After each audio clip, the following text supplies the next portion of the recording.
How you doing, YouTube? Matt Massive Beer Reviews back with a little bit of Drownedlands.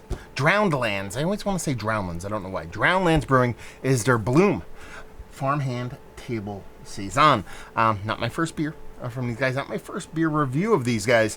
But new brewery nonetheless. They actually opened today at the time of filming, and I went there. It was actually kind of my first brewery visit since pretty much February, and this is September. I've been watching these guys. I did some distro. I got some beers. I think it was my boy Oak Ridge gave me a can of their stuff. But they opened up in the Chester / Warwick area of New York. Rushing Duck is up that way. Equilibrium's up that way. Eddie's Roadhouse, one of the best places you'd ever go to eat, is up that way. But I didn't go up there specifically for beer. I was actually kind of up in northeastern Pennsylvania for a family function, and it takes me about an hour or so to get home. Well, it's an hour or so home from Drownlands, and it's about an hour or two there from where I was at. So it kind of makes sense in my book to drive over there and see what they got. Had a couple of beers while there. They're quite nice, and I definitely got some take home. And if you're giving me a 3.3% table beer, this dude's buying. So let's dive into this sucker, see what she's got. This tap room is bonkers pretty. Go look at it online. Very beautiful. When we left, my wife was really curious because of the structure of the building. Little dirty glass mafia, even though it's glass. Wash that sucker. Was really curious about the architecture and everything around the beer. Or the building, I should say. And this is mixed culture lime zest is in here. That'd be that. Label-wise, it's cool. It kind of reminds me of kind of like a more kind of glyphic way of pinstriping a la kind of Burlington Beer Company. It's kind of like the more kind of simplified hipstery, for the lack of a better term, version of what they do up there. And I kind of dig it, to be perfectly honest with you. But yeah, she was doing some research, and I think, we could be wrong, but I think it's like an old penitentiary. Actually, I think that's the building is. I could be wrong, but she found some story about them opening up, taking all the buildings, repurposing them, and it was beautiful brick, and the inside was very kind of clean and kind of minimalistic and whatnot. Very, very pretty brewery. Very, very pretty beer. Soft haze to it. Soft little head on it. Nothing too crazy. Looks like, a little hazy pale ale, but you're talking about 3.3%. Let's see what the nose gives. Man.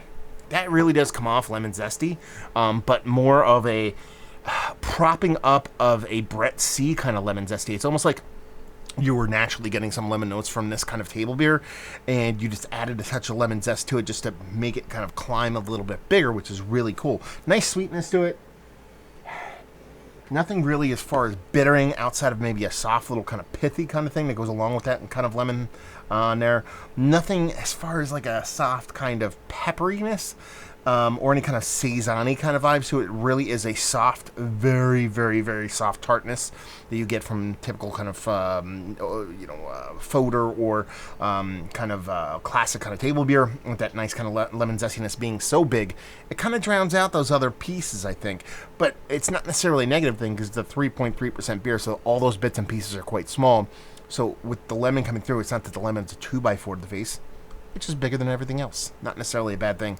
Let's dive in. Cheers.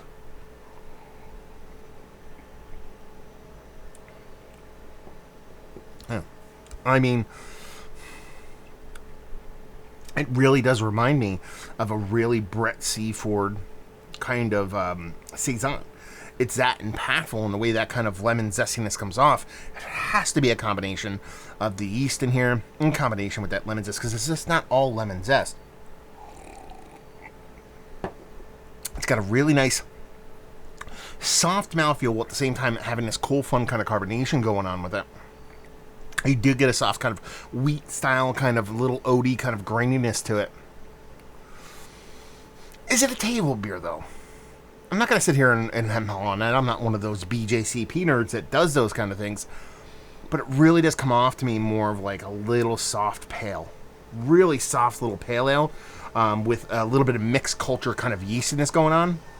More than anything else. It comes off super soft, super vibrant for its ABV level, giving you those gobs and gobs of lemon that marry well with that kind of Brett characteristic that I assume is in there. And comes off as a super crushable, super chuggable beer. Listen.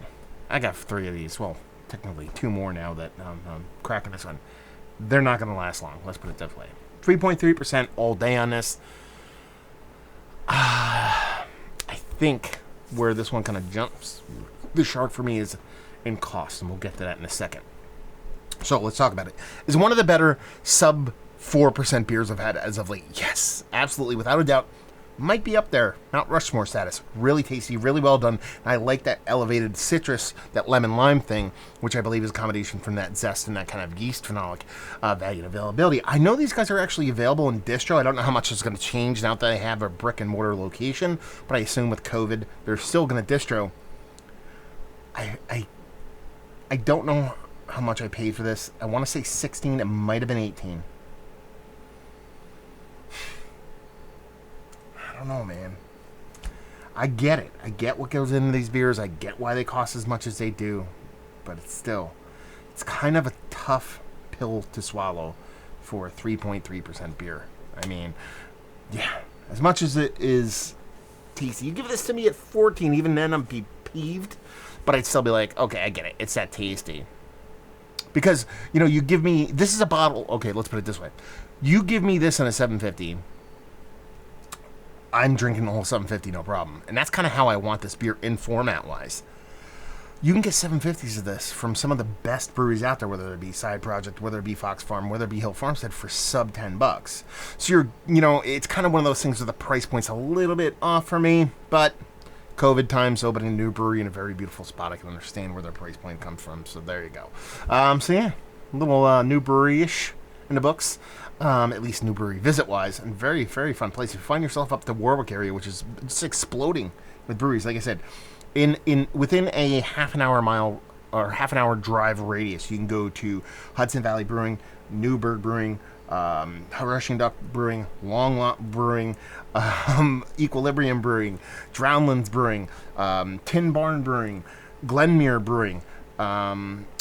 What's that one other one? There's a farm brewery, and I'm spacing it. I don't know why I'm spacing it. Pine Islands Brewing, which I think the owner of Pine Islands has something to do with this brewery. So there's so many good, fun little breweries out that way. It's really becoming a nice little hotspot of visitation for people to go brewery-wise. So yeah, if you're up in that area, check it out. Cool tap room. Very tasty beer so far. So there you go. Another review in the books. Hopefully you guys enjoyed it. Down there if you want to talk about it. Massive Beers. If you want to check me out through the social media stuff, Beer Massive. If you want to check me out through the whole podcasting thing. And hopefully you guys enjoyed the review. Hopefully you're enjoying a little bit of a little table beer right now. And hope to see you next time. Cheers.